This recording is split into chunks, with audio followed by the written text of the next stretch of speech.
अंदर एवं दूर दूर से जो दबोक के क्षेत्र और अन्य जगह से आए हमारे सभी मेहमानों का भी मैं स्वागत करता हूं, वंदन करता हूं।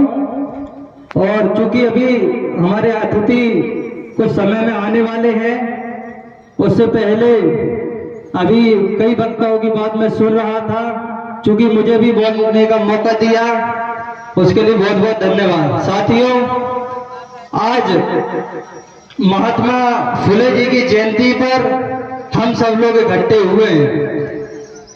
मैं भी भोपाल रहता हूं अधिकतर। मुझे जानकारी मिली कि दबों में हमारे फुले साहब की जयंती मनाई जा रही है, तो मैंने कहा मैं जरूर पहुंचूंगा। तो इस तरीके के जो कार्यक्रम है, आयोजन है, चल समारोह है, ये निकलने चाहिए, क्योंकि अगर इस तरीके की जयंतियां कार्यक्रम नहीं होंगे तो जो हमारे युवा हैं उनको हमारे महापुरुषों का इतिहास, महापुरुषों का संघर्ष कैसे पता चलेगा। साथियों, हमें संख्या नहीं देखनी चाहिए, हमें सिर्फ अपने कर्म और अपनी मेहनत पर विश्वास करते हुए आगे बढ़ना चाहिए अगर समाज में बदलाव करना है तो। वरना सालों से तो हम इसी तरीके से जिंदगी गुजारते आ रहे हैं। अगर समाज में बदलाव करना है एवं समाज में जो फैली हुई कुरीतियों को दूर करना है तो उसके लिए हमें पहल करनी होगी। और अगर कोई अच्छी पहल है समाज में बदलाव की तो वो है महापुरुषों को जानना, उनको पढ़ना, उनके बारे में समझना, उनके संघर्ष, उनके बलिदान को याद करना।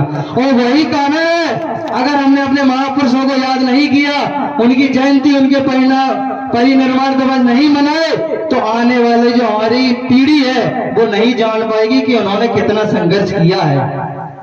तो हमें इस तरीके के आयोजन रखने चाहिए। हमें ये नहीं देखना चाहिए कि हमारे कितने लोग हैं, कितने कम लोग हैं। भाई कोई चीज है, हम स्टार्ट तो कर रहा है हमारा युवा, ये हमें बड़ी खुशी होनी चाहिए। और एक और चीज सबसे महत्वपूर्ण है, अगर इसी जगह, कई लोगों को ये चीज बुरी लगेगी पर फिर भी मैं इस मंच से कहना चाहूंगा, अगर इसी जगह कोई धार्मिक आयोजन होता, कोई कुछ भी होता XYZ, तो यहाँ काफी संख्या होती। मैं कहना चाहता हूँ, मैं धर्म का विरोधी नहीं हूँ, मैं ये कहना चाहता हूँ बिल्कुल पूजा पाठ करिए, पर अपने घर में एक संविधान की पुस्तक भी रखिए जिससे देश चलता है, उसको पढ़िए, अपने बच्चों को बताइए। अगर हक अधिकार की लड़ाई लड़ना है तो बिना संविधान को पढ़े, बिना संविधान को अपने युवा पीढ़ी को बताए कुछ नहीं हो सकता।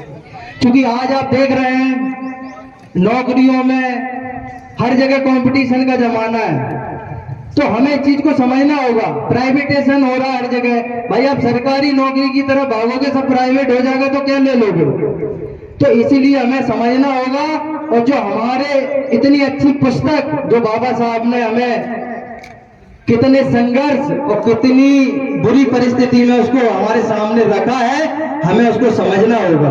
और इसी तरीके के कार्यक्रम, इसी तरीके की जयंतियां हमें मनानी पड़ेंगी। उसी से समाज में जो बदलाव है तभी बदलाव आएगा, अन्यथा बदलाव आने वाला नहीं है। इस चीज को समझना पड़ेगा।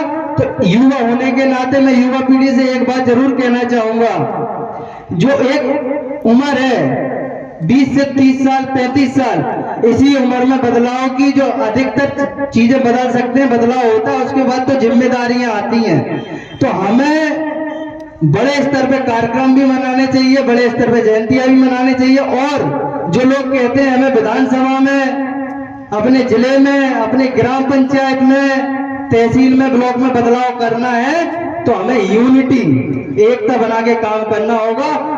चाहे आप किसी भी दल में हो, किसी भी पार्टी में हो, जब बात हमारे महापुरुषों की आए, हमारे समाज की आए, अपन को एक होकर लड़ाई लड़नी पड़ेगी। ये आप नोट कर लो, बदलाव नहीं होने वाला।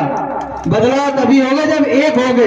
और आप देख सकते हैं आज अपन कम संख्या में लोग हैं, पर अगर इतने लोग भी ठान के जाएं घर पे कि हमें बदलाव करना है, तो वो बहुत दिन दूर नहीं है। एक विधानसभा नहीं, पूरे मध्य प्रदेश नहीं, पूरे देश में ओबीसी समाज एवं कुशवा समाज का विधायक भी होगा, सांसद भी होगा, हर एक जनप्रतिनिधि बनेगा। पर हमें ठानना पड़ेगा और हमें अपने महापुरुषों की विचारधारा, उनकी जो बीड़ा है, जो उन्होंने संघर्ष किया है, त्याग किया है। आज तो टेक्नोलॉजी का जमाना है, उन्होंने 200 साल, 150 साल पहले हमारे लिए वो चीज, वो संघर्ष करके दिखाया है। आज तो हर चीज अपन फेसबुक पे अभी पोस्ट कर दो, लाखों लोग देख लेते हैं। भाई उनके समय तो कोई फेसबुक नहीं था, कोई व्हाट्सएप नहीं था, फिर भी उन्होंने संघर्ष के दम पर ये समाज को बदलने का जो काम किया है वो हमें नहीं भूलना चाहिए। उसी को देखते हुए हमें उनको पढ़ना चाहिए और उनसे सीख लेनी चाहिए। जो वो संघर्ष 150 साल पहले कर सकते हैं, आज तो हम कर ही सकते हैं। सब कुछ तो है, गाड़ी है, घोड़ा है, व्यवस्थाएं हैं। तो इसी बात के साथ मैं अपनी वाणी